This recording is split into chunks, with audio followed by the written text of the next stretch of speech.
ایک ایسا ملک جو دنیا میں اپنی ٹیکنالوجی، صنعتی ترقی اور معاشی کامیابی کی بدولت ایک مثال بن چکا تھا۔ اس کی فیکٹریاں اور انٹرنیشنل برانڈز نے دنیا کو اپنی طرف متوجہ کر لیا تھا۔ یہ تھا جاپان۔ لیکن آپ کو معلوم ہے، ایک قدرتی آفت آتی ہے جو سب کچھ بدل دیتی ہے، اور پھر جاپان کی تقدیر کا ایک نیا باب لکھا جاتا ہے۔ یہ تھی وہ تباہی جس نے جاپان کی زمین کو لرزا دیا۔ 20,000 افراد کی جانیں ضائع ہو گئیں، 6,000 سے زائد زخمی ہوئے اور 4,70,000 سے زیادہ افراد بے گھر ہو گئے۔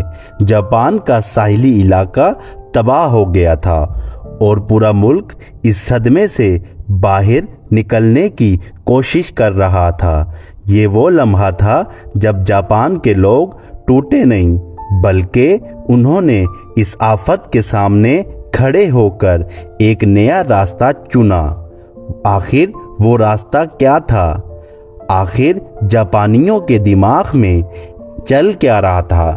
آئیے ہم آپ کو سمجھاتے ہیں۔ جاپان کے انجینئرز نے تجویز دی کہ وہ سمندر کے کنارے 395 کلومیٹر لمبی دیوار بنائیں گے اور اس کے پیچھے لاکھوں درخت لگائیں گے جو جاپان کو کسی بھی طوفان سے بچا سکیں گے۔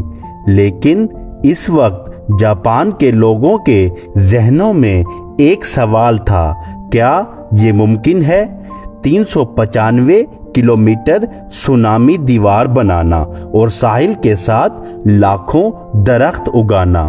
تو آئیے ہم آپ کو اس ویڈیو میں تفصیل سے سمجھاتے ہیں کہ جاپان نے یہ سفر کیسے مکمل کیا۔ لیکن یہ کام جتنا جاپانی انجینئرز کو مشکل لگ رہا تھا، یہ اس سے بھی زیادہ مشکل ثابت ہوا۔ کام شروع ہوتے ہی انجینئرز کے سامنے آیا پہلا بڑا امتحان۔ جیسے ہی جاپانیوں نے درخت لگانا شروع کیے تو انہیں پتہ چلا کہ ساحلی علاقوں میں زمین پہلے ہی سونامی اور زلزلے سے تباہ ہو چکی تھی۔ مٹی کھاری ہو گئی تھی جس پر درخت لگانا انتہائی مشکل تھا، اور اگر پودے لگا بھی دیے جائیں تو پودوں کو مسلسل پانی دینا اور ان کی دیکھ بھال کرنا ایک بڑا چیلنج تھا، کیونکہ متاثرہ علاقوں میں صاف پانی کی قلت تھی۔ لیکن یہ چھوٹی سی مشکل بھی بڑی مشکلات تو ابھی آگے تھیں۔ جاپان پہلے ہی سونامی کی تباہی سے 235 سے 300 ارب ڈالر کے نقصان کا شکار ہو چکا تھا۔ اتنے بڑے نقصان کے بعد سونامی وال کی تعمیر اور 9 ملین درخت لگانے پر سرمایہ لگانا بہت بھاری فیصلہ تھا۔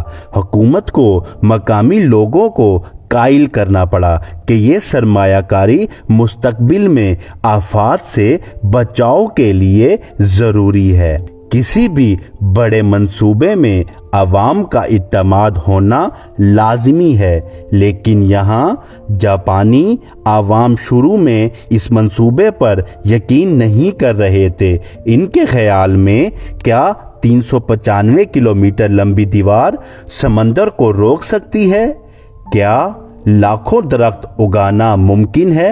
لوگوں کو مایوسی اور اعتماد کی کمی ایک بڑی رکاوٹ تھی، لیکن انجینئرز اور سائنسدانوں نے امید کو زندہ رکھا، اور انجینئرز نے گورنمنٹ کی مدد سے کام کو جاری رکھا۔ سمندر کے کنارے 395 کلومیٹر لمبی اور کئی منزلہ اونچی دیوار تعمیر کرنا ایک انجینئرنگ کا معجزہ تھا۔ اس لیے بڑے بڑے پیمانے پر مشینری، جدید ٹیکنالوجی استعمال میں لائی گئی، جس کی مدد سے بڑا اور مشکل کام مکمل کیا گیا۔ تبھی ایک ایسا لمحہ آیا جس نے انجینئرز کی راتوں کی نیندیں اڑا دیں، اور کام ایک بار